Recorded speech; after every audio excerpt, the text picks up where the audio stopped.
Hello friends, अस्सलाम वालेकुम and welcome to reality stories. दोस्तों, ये आदमी पाकिस्तान से है, हमारे मुल्क से। नाम है उमर अली। उमर यूके में रहता है और इस आदमी का नाम सावधान भाई है। ये इंडिया से है। सावधान इंडिया की स्टेट गुजरात के एक गांव थावर में रहता है। लेकिन आपको जानकर हैरत होगी कि उमर और सावधान की बहुत मजबूत दोस्ती है। इनकी तकरीबन रोजाना फोन पर बात होती है। इनके घर में खाना क्या पका है, कोई बीमार है, घर में क्या चल रहा है, इन दोनों को सब पता होता है। मैं भी ठीक हूँ, शुक्र है। तो आज तो मैंने आपको ज्यादा पहले से उठा दिया ना। नहीं नहीं नहीं, मैं वैसे भी उठा हुआ था, मैं उसे कुछ कुछ छोड़ने। लेकिन सवाल यह है कि ये दोस्ती हुई कैसे। यूके में बैठा हुआ एक पाकिस्तानी और इंडिया के एक गांव में बैठा आदमी, इनकी दोस्ती के पीछे की कहानी आपको हैरान कर देगी। दोस्तों, आप में से जो लोग पाकिस्तान से बाहर रह चुके हैं वो ये बात जानते हैं कि बाहर हम पाकिस्तानी और इंडियंस एक साथ ही रहते हैं, एक साथ खाना खाते हैं, दोस्त होते हैं। मैं खुद कुछ साल यूके में रहा हूं और एक इंडियन लड़का मेरे सबसे अच्छे दोस्तों में से एक था। उसने तो मुझे इंडिया अपनी शादी पर भी इनवाइट किया था, लेकिन जाहिर सी बात है कि मेरा जाना बहुत मुश्किल था। ये कहानी भी कुछ ऐसी ही है।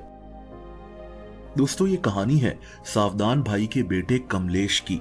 कमलेश 2022 में यूके चला गया था। ये लंदन में रहता था। कमलेश की वहां एक फैंसी गुड्स स्टोर में नौकरी हो गई थी।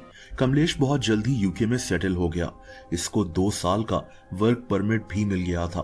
कमलेश का प्लान था कि ये यूके में अपना कोई छोटा सा बिजनेस शुरू करेगा। दोस्तों, इसी दौरान 2024 में कमलेश वापस इंडिया आया, अपने गांव में। इसने शादी की और फिर वापस यूके चला गया। कमलेश ने प्लान बनाया था कि ये अपनी बीवी को इंडिया से यूके लेकर आएगा। अगले कई महीनों तक कमलेश इसी चीज की कोशिश में लगा रहा और फाइनली 2025 में इसकी बीवी का यूके का वीजा लग गया। दोनों मियां बीवी और इनकी फैमिलीज बहुत खुश थे। कमलेश ने तो ये भी सोचा था कि ये अपने छोटे भाई हितेश को भी यूके बुलवा लेगा। इसका छोटा भाई एग्रीकल्चर बिजनेस मैनेजमेंट में मास्टर्स कर रहा था। कमलेश अपने भाई को भी यूके में अपने पास सेटल करवाना चाहता था। लेकिन दोस्तों, इंसान जो प्लान्स बनाता है जरूरी नहीं कि वैसा ही हो। 12 जून 2025 को इंडिया में एक जहाज क्रैश कर गया, एयर इंडिया फ्लाइट 171। ये जहाज इंडिया के शहर अहमदाबाद से यूके जा रहा था। जहाज में टोटल 242 लोग मौजूद थे, लेकिन जहाज के टेक ऑफ करने के सिर्फ 32 सेकंड्स बाद ये जहाज तबाह हो गया। 242 लोगों में से सिर्फ एक आदमी ही जिंदा बच सका था। ये जहाज जिस जगह गिरा उस जगह भी 19 लोग मारे गए थे। यानी इस अफसोसनाक हादसे में टोटल 260 लोगों की मौत हो गई थी। दोस्तों, इसी जहाज में कमलेश भी अपनी बीवी के साथ मौजूद था। कमलेश अपनी बीवी को लेकर यूके जा रहा था। दोनों मियां बीवी बहुत खुश थे, एक्साइटेड थे। लेकिन जहाज में बैठते ही इन्हें कहां पता था कि इनकी मौत इन्हें अपने पास बुलाने वाली है। दोस्तों, कमलेश और इसकी बीवी को इनकी फैमिली एयरपोर्ट तक छोड़ने आई थी।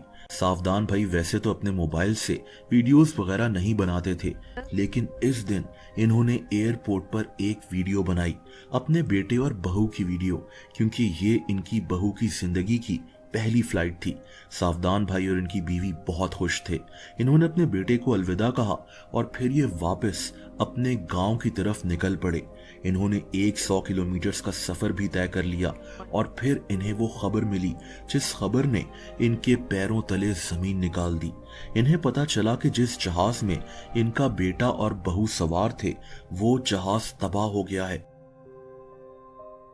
सावधान भाई फौरन वापस एयरपोर्ट की तरफ गए कि शायद इनका बेटा और बहू इस हादसे में बच गए हों, लेकिन इन दोनों की मौत हो चुकी थी। आप सोच सकते हैं कि इन वालिदैन के दिल पर क्या गुजरी होगी। लेकिन दोस्तों, अभी इस कहानी का अगला हिस्सा बाकी था। अब इस कहानी में उमर अली की एंट्री होती है। हमारे मुल्क का एक आदमी। उमर अपनी फैमिली के साथ यूके में रहता है। इसकी उम्र 40 साल है। ये और कमलेश एक ही जगह काम करते थे, उस फैंसी गुड्स स्टोर में। उमर यहाँ मैनेजर था। इस शॉप का मालिक एक इंडियन था। कमलेश की मौत ने इन सबको दुखी कर दिया था। दोस्तों, उमर और कमलेश की दोस्ती नहीं थी, ये बस एक साथ काम करते थे, कभी कभार बात हो जाती थी, लेकिन उमर के मुताबिक जब इसे कमलेश की अचानक मौत का पता चला तो ये धाड़े मारकर रोना शुरू हो गया। स्टोर में लोगों ने इसे तसल्ली दी और इसे कहा कि ये कमलेश के माँ बाप से बात कर कर उनसे ताज़ियत कर ले। उमर ने कमलेश के वालिद का नंबर इसके रूममेट से लिया था।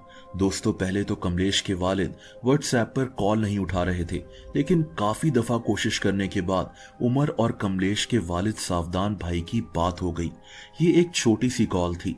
उमर बस सावधान भाई से ताज़ियत करना चाहता था, लेकिन आखिर में उमर ने कहा कि मैं आपको फोन करता रहूंगा, आपको किसी चीज की जरूरत हो तो मुझे बताइएगा। दोस्तों, 2 दिन बाद उमर ने फिर सावधान भाई से बात की। सावधान भाई अपने बेटे के मुतालिक बात करते रहते थे और उमर इनको दिलासा देता रहता था। दोस्तों, अब इन दोनों की हर दूसरे दिन बात होने लगी। ये दोनों अपनी फैमिलीज के मुतालिक बात करते, अपनी डेली रूटीन पर बात करते। उमर और सावधान भाई की गहरी दोस्ती हो गई। अगर कभी कोई एक दूसरे का फोन ना भी उठा पाता तो वो व्हाट्सएप पर वॉइस नोट कर देता। जी, मैं जो आपका कॉल आया था तो मैं उठा नहीं सका, जो बिजी था, मैं थोड़ा बाहर था तो फोन नहीं उठा सका, तो सॉरी यार। ये सावधान भाई या उमर को कोई परेशानी होती तो ये दोनों एक दूसरे से शेयर करते। ये दोनों बताते कि इन्हें क्या मसला हुआ है। ये हर दिन एक दूसरे की खैरियत पूछते थे। वो थोड़ा सा आंखों में पानी आ रहा था और जलन हो रही थी, तो इसलिए गए थे। तो वो डॉक्टर ने दवाइयाँ दी है। वो दवाई बस एक ही दिन, थोड़े से जो आंख में बूंद डालना है वो दी है, एक ही दवा दी है। और अभी 1 महीना पहले तो सावधान भाई ने लंदन में उमर के घर एक पार्सल भिजवाया। इस पार्सल में इनके घर का बना देसी घी था, चूरन था और उमर की बीवी समीना के लिए कुछ सामान था। उमर भी कमलेश की फैमिली के लिए कुछ महीने पहले कपड़े तोहफे के तौर पर भिजवा चुका है। आप सोच सकते हैं कि उमर और सावधान भाई और इनकी फैमिलीज की दोस्ती अब कितनी गहरी हो गई है। दोस्तों, यहाँ इस कहानी में एक और अच्छी बात है। जिस स्टोर में उमर और कमलेश काम करते थे, उस जगह का मालिक एक इंडियन आदमी है, तन्नी भाई।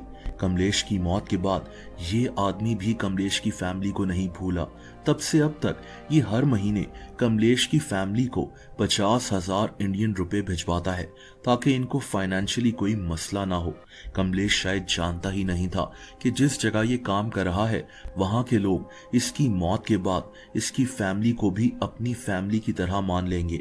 उमर और सावधान भाई की ये अनोखी दोस्ती आज भी कायम है और शायद आगे भी कायम रहेगी।